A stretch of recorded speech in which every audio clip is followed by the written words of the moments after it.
Now, only on 12 News, 24 police departments in Rhode Island share information collected from these license plate cameras. But among those Rhode Island departments who make their policies public, all require the information not be used for immigration enforcement. Kate Wilkinson has why a local Republican leader argues that's putting people's safety at risk.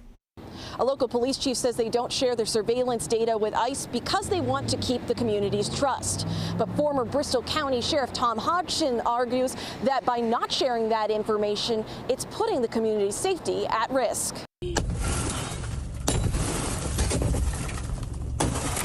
Video out of New Bedford shows an ICE agent breaking through a car window to arrest 29-year-old Juan Francisco Mendez. When you see like some of the enforcement that is occurring from ICE, do you have any thoughts when you see it?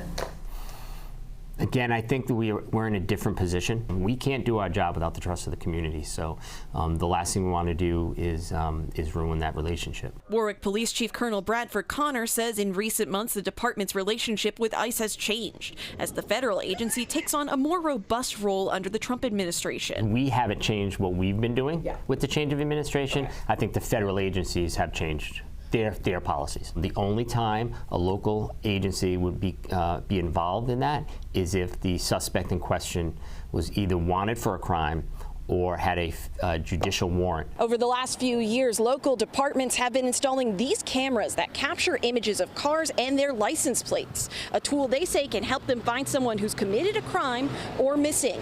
But communities across Rhode Island have made a key exception when it comes to sharing this data. The information gleaned from the flock system cannot be used for enforcement for immigration laws, and it also can't be shared with other agencies for that purpose. A spokesperson for Flock Safety says agencies using the cameras have complete discretion over what use cases they choose to use the license plate reader data for and who they choose to share the data with. Former Bristol County Sheriff Tom Hodgson, a staunch supporter of the Trump administration, argues the information should be shared. It's an outrageous idea and dereliction of duty, as far as I'm concerned, that you wouldn't share every resource to protect the innocent people of your community from criminals. The ACLU of Rhode Island has expressed privacy concerns since the first flock cameras were installed. But Stephen Brown says they are particularly worried about how this information could potentially be used if ICE got access to it. It's really a very different and dangerous situation that immigrants are finding themselves in these days.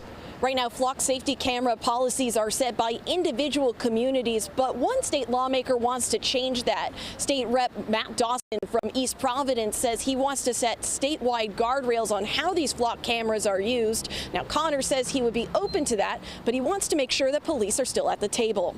In Providence, Kate Wilkinson, 12 News.